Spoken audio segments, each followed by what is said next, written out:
Hello friends, इस छोटे से वीडियो में हम लोग देखेंगे पीएमईजीपी के बारे में, जिसका फुल फॉर्म होता है prime minister employment generation program. Friends, इस वीडियो में हम लोग देखेंगे कि कितना परसेंट सब्सिडी बरोवर को दी जाती है और कितना परसेंट मार्जिन मनी बरोवर को अपने प्रोजेक्ट में लगाना होता है।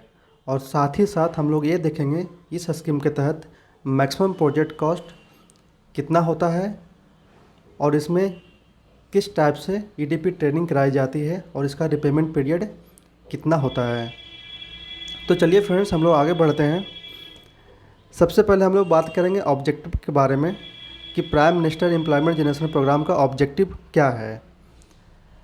तो फ्रेंड्स, इसमें अर्बन और रूरल एरिया में एम्प्लॉयमेंट अपॉर्चुनिटी को जनरेट करना होता है, जिससे ट्रेडिशनल आर्टिजन्स हैं और जो अनएम्प्लॉयड यूथ हैं रूरल और अर्बन एरिया में, उनको जॉब प्रोवाइड करवाना है, जिससे उनका इनकम बढ़ सके और जो अर्बन और रूरल एरिया का जो ग्रोथ रेट है एम्प्लॉयमेंट का, उसे बढ़ाना है। नेक्स्ट बात करेंगे हम लोग कि पीएमईजीपी का फॉर्मेशन किस तरह से हुआ है। तो इससे पहले दो स्कीम चल रही थी, प्राइम मिनिस्टर रोजगार योजना और रूरल एम्प्लॉयमेंट जनरेशन प्रोग्राम।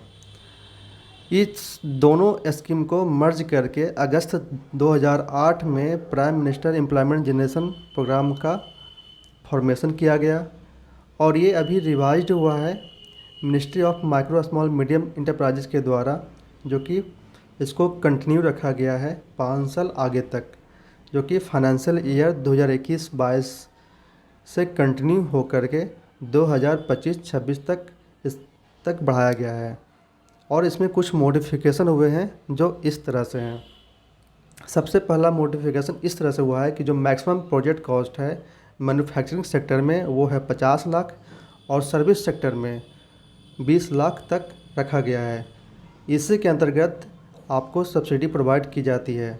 जो भी ब्रोवर्स और इंडिविजुअल कैंडिडेट हैं उनको इस अमाउंट के अंतर्गत ही सब्सिडी प्रोवाइड की जाएगी और इससे अगर एक्सीड कर जाते हैं तो उनको बैलेंस अमाउंट पे सब्सिडी नहीं मिलेगी, लेकिन बैंक चाहेगी तो फाइनेंस कर सकती है। नेक्स्ट बात करें फ्रेंड्स हम लोग पीएमईजीपी सेकंड लोन के बारे में। तो ये लोन उनको मिलेगा जो यूनिट्स पहले से चल रही हो, चाहे वो पीएमईजीपी के अंतर्गत चल रही हो, आरईजीपी के अंतर्गत चल रही हो या फिर मुद्रा स्कीम के तहत चल रही हो।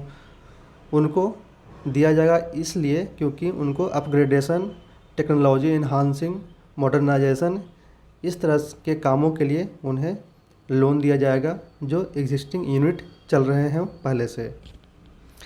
इसमें मैक्सिमम प्रोजेक्ट का जो कॉस्ट है वो रखा गया है मैन्युफैक्चरिंग सेक्टर में 100 लाख और सर्विस और बिजनेस सेक्टर में 25 लाख। और इससे एक्सीड अमाउंट करेगा तो उनको सब्सिडी का फ़ायदा नहीं मिलेगा। और जैसा कि मैं बताया था कि बैंक इसे फाइनेंस कर सकती है, वो बैंक पे डिपेंड करता है। और इसका मुद्रा का फुल फॉर्म है वो इस तरह से है, micro units development and refinance agency. इसमें कुछ इम्पॉर्टेंट की पॉइंट्स हैं जो कि इस तरह से हैं कि इसका इम्प्लीमेंटिंग नोडल एजेंसी कौन है, तो केवीआईसी है। ये हमेशा इस तरह से important questions banking promotion exam और जीआईबी सीआईबी में पूछे जाते हैं, इसलिए ये टॉपिक इम्पॉर्टेंट है। तो केवीआईसी का फुल फॉर्म होता है khadi and village industries commission.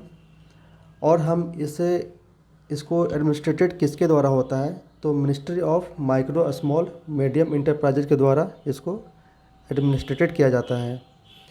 अगर हम लोग बात करें एलिजिबिलिटी की, तो कोई भी इंडिविजुअल जिसका एज 18 साल है और उससे ज़्यादा है तो इस स्कीम के तहत लोन ले सकते हैं।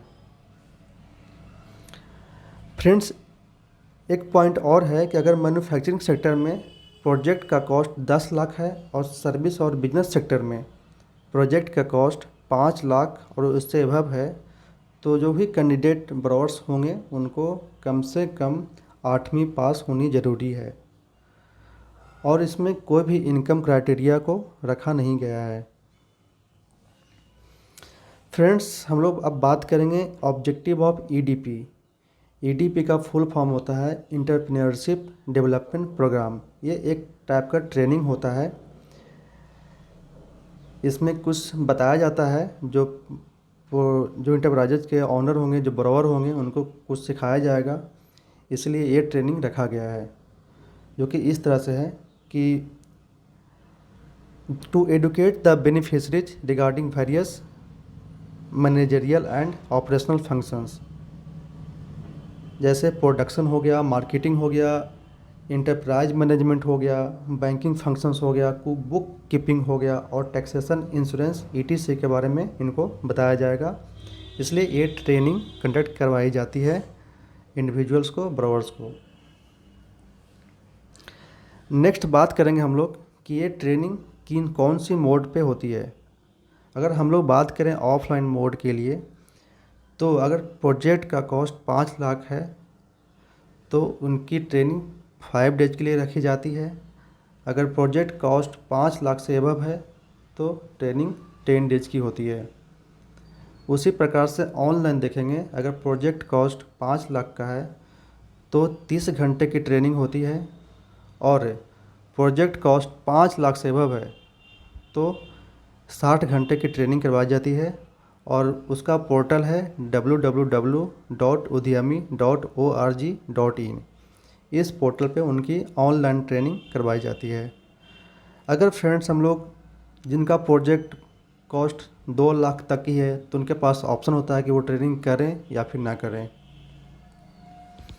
फ्रेंड्स, इस टॉपिक का मेन इम्पॉर्टेंट चीज़ है सब्सिडी। तो हम लोग देखेंगे कि अर्बन एरिया में कितना सब्सिडी दी जाती है। तो जो जनरल कैटेगरी के बरोवर होते हैं उनको प्रोजेक्ट कॉस्ट का 15% सब्सिडी दी जाती है, और जो स्पेशल कैटेगरी के बरोवर हैं उनको 25% ऑफ प्रोजेक्ट कॉस्ट दी जाती है।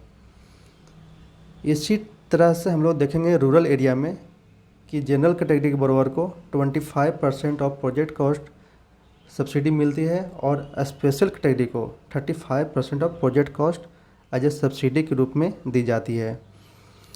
तो आप देख रहे होंगे डिफरेंस कि अर्बन एरिया में जनरल कैटेगरी के बरोवर को 15 और रूरल एरिया में जनरल कैटेगरी के बरोवर को 25। उसी प्रकार से स्पेशल कैटेगरी में 25% दी जाती है प्रोजेक्ट कॉस्ट का, और रूरल एरिया में 35% ऑफ प्रोजेक्ट कॉस्ट दी जाती है एज ए सब्सिडी।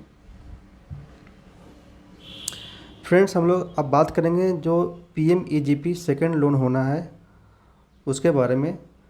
उसमें दोनों कैटेगरी को 15% of project cost as a subsidy मिलेगी, चाहे वो स्पेशल कैटेगरी के बरोवर हों चाहे जनरल कैटेगरी के बरोवर हों।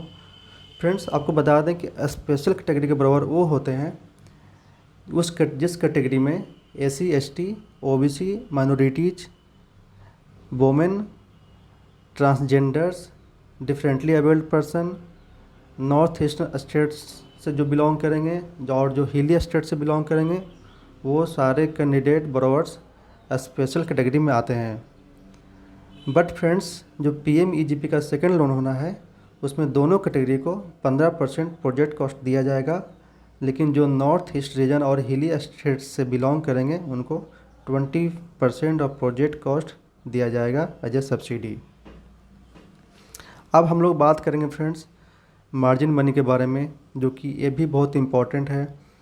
तो जो जनरल कैटेगरी के बरोवर हैं उनको 10% एज ए मार्जिन मनी अपने इंटरप्राइजेज में लगाना होगा, और जो स्पेशल कैटेगरी के बरोवर हैं उनको 5% of project cost as a margin money अपने प्रोजेक्ट में लगाना होता है।